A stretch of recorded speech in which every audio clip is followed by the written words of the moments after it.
No solo Delphi, episodio 59.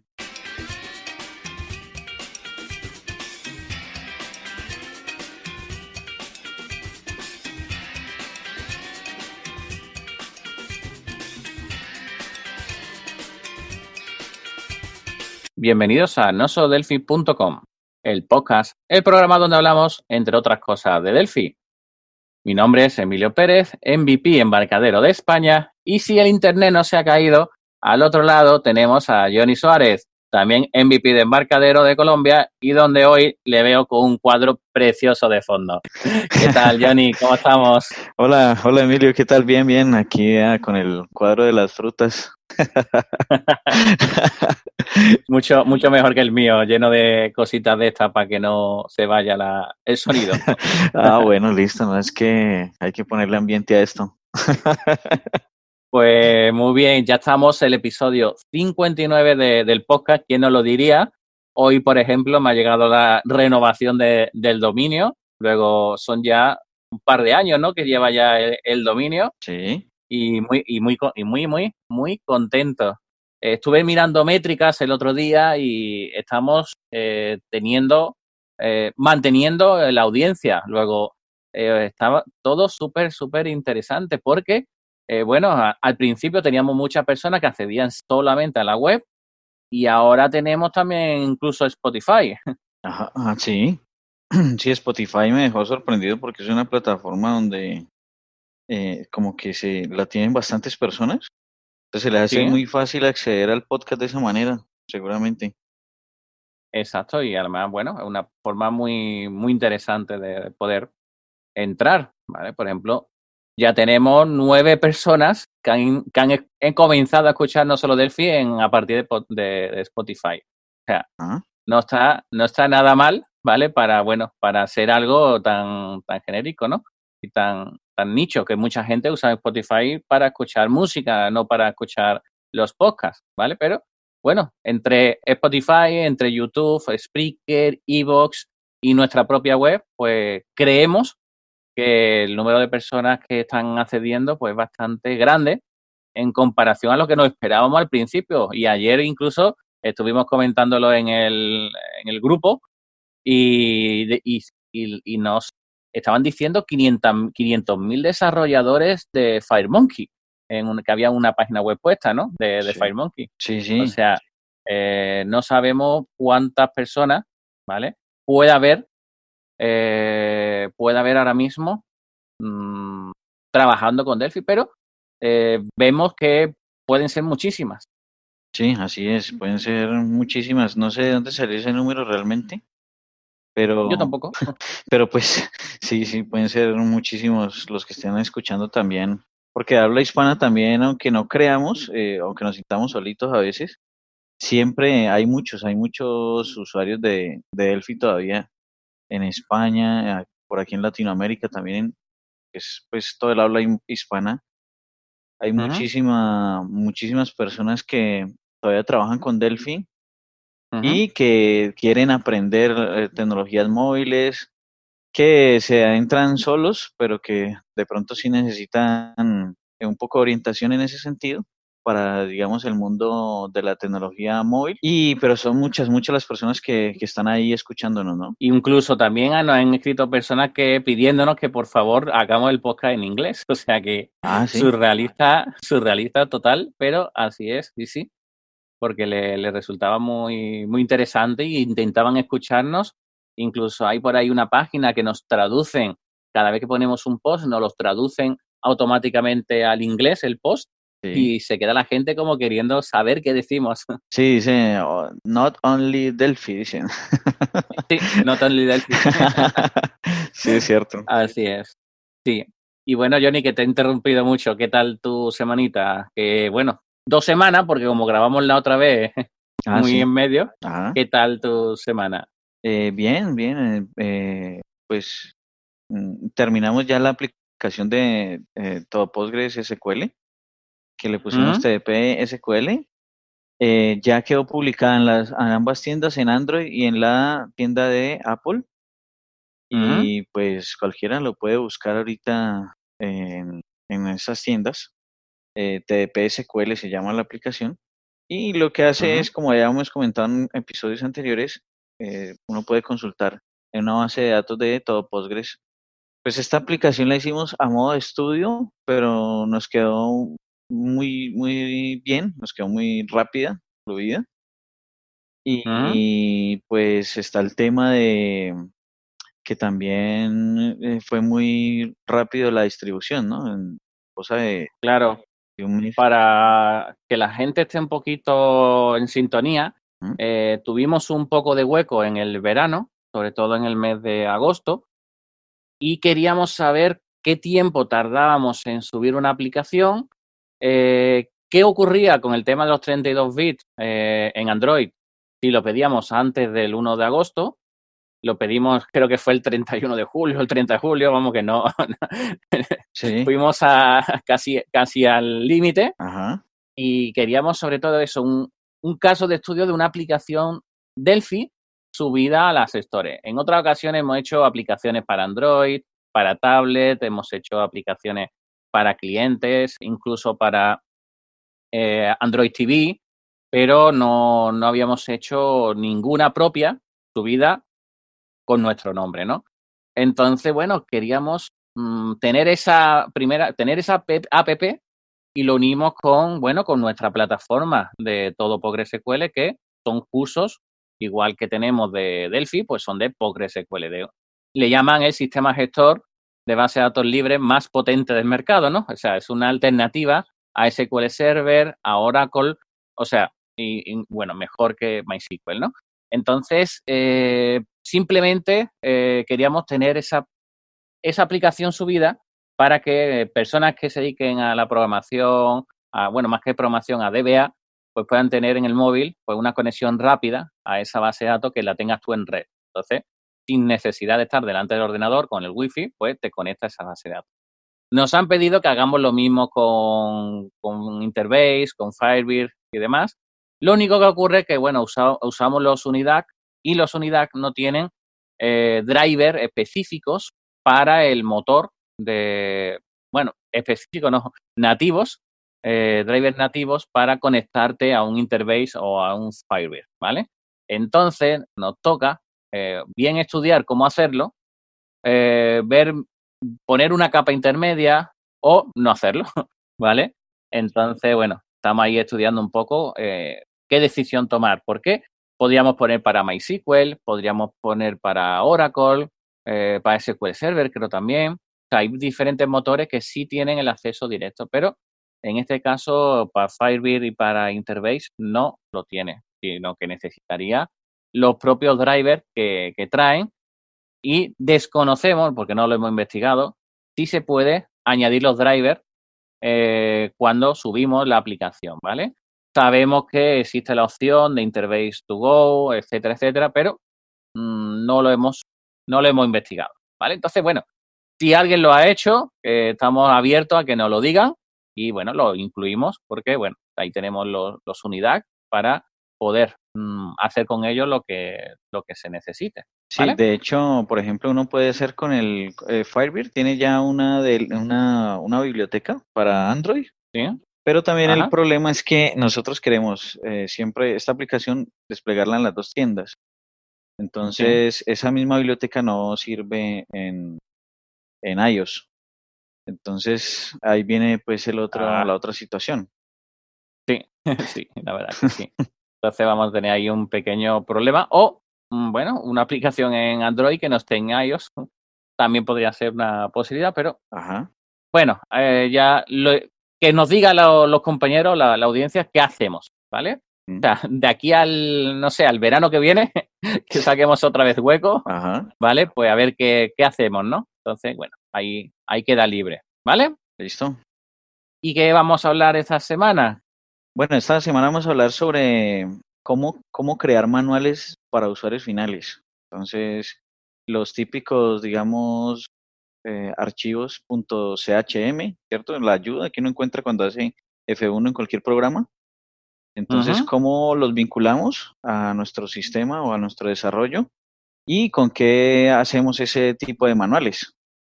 ajá, Porque, pues, hay varias alternativas Entonces vamos a hablar sobre ese tipo de documentación. Entonces no estamos hablando de documentación técnica o de documentación de nuestro software. Perdón, de software sí, sino documentación de nuestro código fuente, ¿no? Exacto, si no, no es código fuente, porque ya tenemos un episodio donde hablamos de documentación de código fuente precisamente. Y, pero esta vez vamos a hablar es sobre manuales de usuario final, ¿cierto? Cómo vamos a crear esos manuales para los usuarios que utilizan nuestras aplicaciones como tal. Perfecto. Entonces, bueno, yo me voy a ser el primero y a coger el fácil que tenemos aquí apuntado. Sí. Y es el que, bueno, en otra empresa que estuve era el que siempre utilizábamos y, bueno, porque lo enlazábamos unos ficheros con otros, generábamos al final la documentación en esta tecnología y son los ficheros Word, ¿vale? Microsoft Word o OpenOffice o el que sea, procesador de texto, donde vamos enlazando entre un documento y otro, pues las diferentes módulos, diferentes pantallas, etcétera, etcétera, que tiene nuestra aplicación, ¿de acuerdo? Entonces, es una forma sencilla, fácil, que todo el mundo más o menos sabe manejar, ¿de acuerdo? Entonces, digamos que los procesadores de texto son una herramienta que bien utilizada y bien llevada, pues pueden ser pues muy, muy, muy interesantes. Sí, de hecho, por ejemplo, me imagino que lo que hacían era como hacer hiperlink vínculos, ¿cierto? Exacto, Entre un documento y otro documento, ¿cierto? exacto. De hecho, mucha gente le gusta ver los manuales, por ejemplo, en PDF y así quedaría también fácil guardar esos hipervínculos como PDF desde Word o desde OpenOffice y exportarlo a PDF, por ejemplo. Entonces, esa es una opción interesante o que también es muy utilizada, ¿no? Bueno, la cuestión con digamos, con esa forma de hacerlo, la ventaja es que cualquiera puede abrir pues su Word o su OpenOffice y crear sus archivos allí. La desventaja es que de pronto, no, o sea, no está tan integrado al software. Entonces, por ejemplo, nosotros, viéndonos como usuarios finales de Delphi, por ejemplo, nosotros seleccionamos una palabra, le damos F1 y pum, nos abre la ayuda exactamente donde le dimos F1. O, por ejemplo, si uno quiere estar en una pantalla, le da un botón de ayuda y pum, nos abre la ayuda de esa pantalla. Entonces, cierto que está como integrado todo al software, toda la ayuda como tal, ¿no? Entonces, si queremos lograr esa integración, debemos crear archivos CHM o CHM, que son digamos, esos vienen desde Windows 98, ¿cierto? Que son los que conocemos. Y el HLP, que de un momento a otro Microsoft dijo, no, pues ya no voy a soportar más CHM, sino que voy a crear los archivos HLP, que es como teníamos la ayuda en un tiempo, la ayuda de Delphi, no sé si te acuerdas. Entonces, Delphi pasó al HLP, pero resulta que pasó algo muy curioso y es que, como en todo el mundo entero, ¿cierto? A la gente le gustaba más como el formato anterior. Entonces, muchos programas comenzaron a devolverse y a poner la ayuda en CHM otra vez. Y de hecho, a Microsoft le tocó sacar como un parchecito para que el sistema operativo volviera a soportar CHM. Entonces, hay programas que nos sirven para crear esa ayuda y exportarla a CHM o HLP, como queramos tener nuestro programa, ¿no? Entonces, por ejemplo, aquí tenemos anotadas dos herramientas, que es Help and Manual, que está muy bien integrado con Delphi. ¿Y qué sucede? Uno puede hacer un artículo con Help Manual y en ese artículo puede meter imágenes, puede meter videos, por ejemplo, un video grabado con Camtasia o con Screenomatic, ¿cierto? Puede meter uno ese video dentro del archivo de ayuda. Pero digamos, si vamos a usar ya multimedia, nos toca así usar HLP. Si vamos a usar solamente texto, imágenes, así, cosas más sencillas, pues podemos usar CHM, que es el formato anterior. Y con Headland Manual, por ahí vamos a colocar el link en la página, entonces podemos crear ese tipo de archivos y él nos crea un contexto, como un código de cada artículo. Y ese contexto, no sé si has visto la propiedad que se llama Help Context que tienen todos los controles de Delphi. Entonces ahí podemos colocar el código de contexto de ese control. Entonces cuando le dan F1, pues nos va a traer esa ayuda que está integrada en nuestro sistema directamente desde allá, desde el CHM o del HLP. También tenemos la propiedad Help Keyword, que también podemos vincularla, por ejemplo, si nosotros estamos haciendo un ERP, ¿cierto? Y queremos vincular la palabra cierre contable, por ejemplo. Entonces podemos hacer que esté vinculada esa palabra a nuestro control, y cuando la persona da con el foco ahí y presiona F1, pues nos abre los artículos correspondientes a cierre contable, por ejemplo. Entonces todas esas integraciones se pueden lograr con Hell Manual, o también lo que pasa es que Hell Manual tiene, pues, es de pago, ¿no? Y también tenemos otra aplicación que es Help and Doc, también vamos a colocar el enlace por ahí. Y Help and Doc es un poco más flexible en este sentido de la licencia, y es que tiene una licencia personal donde te permite hacer documentos más sencillos también,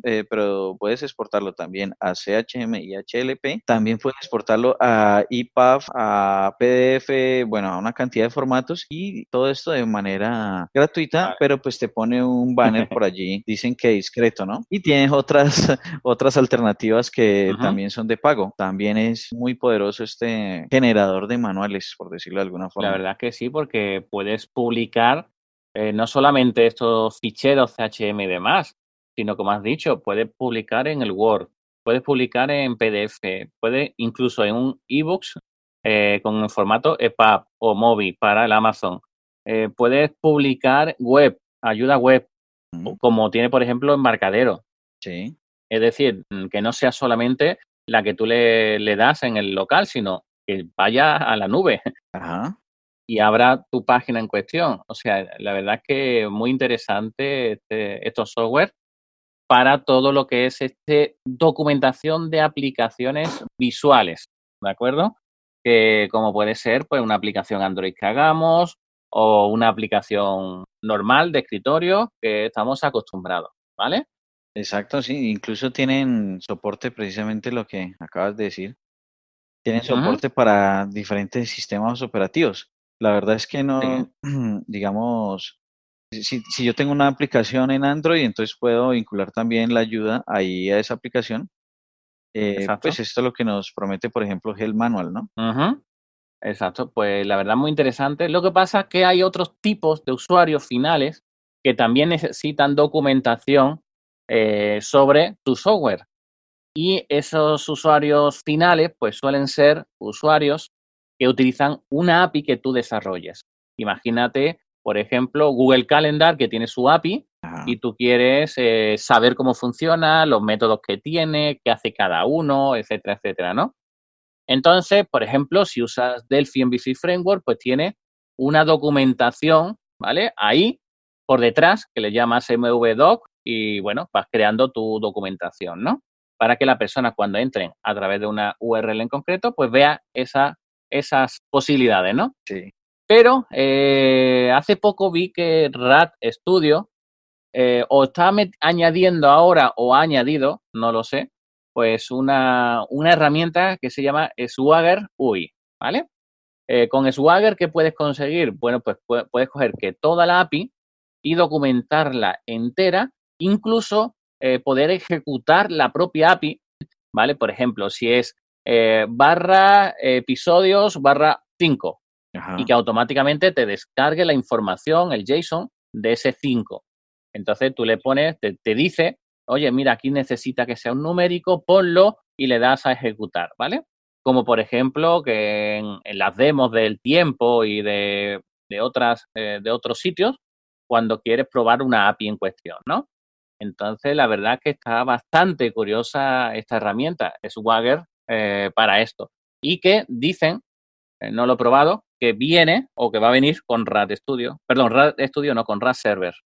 Sí, de hecho ya viene en Delphi, la última versión de Delphi, sí, en la 10.3.2 ya viene la integración con Swagger. Y de hecho en MVC Framework, yo vi en estos días porque pues, me pareció, pues cuando vi que Rat Server tenía Swagger, quería ver si MVC Framework también tenía algo con Swagger. Entonces vi que ahí en los temas están también haciendo la integración con Swagger para MVC Framework. O sea, está bastante interesante. Y bueno, también, bueno, aunque sea para generar la documentación técnica, en su momento vimos el Insight, Documentation Insight, pero ¿cómo nos puede ayudar para esta documentación funcional, esta documentación de usuario? Bueno, en este caso, pues Documentation Insight vendría siendo, digamos, para usuarios finales, pero ya un poco más avanzados, ¿no? Por ejemplo, si uno crea un plugin, por ejemplo, que uno quiera que su aplicación soporte plugins, entonces puede hacer esa documentación de cómo creó las clases, cómo creó, qué funciones debe utilizar, digamos, una persona que quiera hacer un plugin para nuestra aplicación. Entonces, eso lo podemos hacer en Documentation Insight, que es más específico para código fuente. Entonces uno ahí puede colocar ejemplos en C++, en Java, en Delphi y Documentation Insight está integrado a Delphi. Entonces él nos lee todas las clases que tengamos y nos da la posibilidad de ir documentando allí directamente y no solo le va a servir al usuario final, digamos, de ese plugin, sino que también le va a servir, nos va a servir a nosotros mismos porque a veces creamos funciones que ya, digamos, un tiempo después no nos acordamos que para qué son y ahí en nuestro,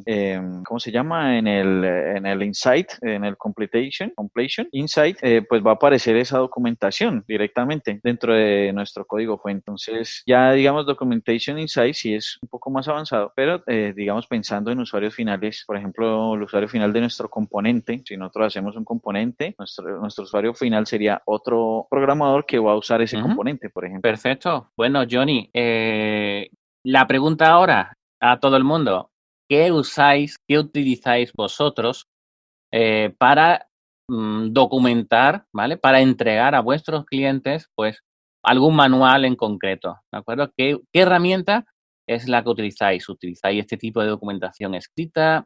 ¿Generáis vídeos para que sean más fáciles de visualizar? ¿Lo ponéis todo en una página web? ¿Utilizáis algún tipo de paquetería especial formativa tipo SCORM, por ejemplo, que no lo hemos visto, pero bueno, lo nombro así de pasada, como forramos un tupido velo, ¿no? Ajá. Un poquito por encima.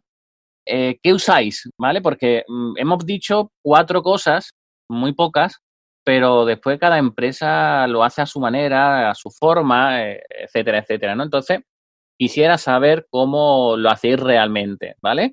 Porque, bueno, por caso, por experiencia, por ejemplo, yo le he entregado un manual escrito de 500 folios a clientes que lo han guardado en el cajón y no lo han visto nunca, ¿vale? Sí.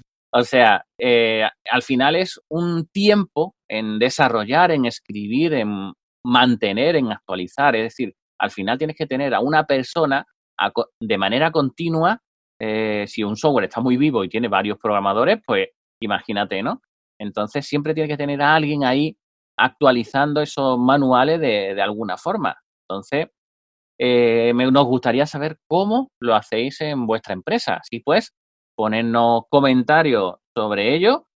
Y bueno, esperamos que os esté gustando este formato. Hemos vuelto otra vez al formato normal, habitual. Tuvimos un pequeño parón la semana pasada, o un traspié, ¿no? Sí. O una prueba, un experimento, le podríamos decir Ajá. de temas de redes y bueno, algo que para mucha gente está de manera sobrada, lo sabe, pero bueno, a lo mejor otras personas les vino bien el comienzo del podcast, porque después sí hablamos de cosas un poco más avanzadas, pero es cierto que si empiezas a escuchar la explicación de un localhost, tú digas, mira, este podcast no me interesa, ya veré el siguiente, ¿no? Entonces, simplemente el que no lo haya escuchado entero, que le dé una oportunidad al final y y bueno, esperamos también vuestros comentarios, tanto positivos como de crítica.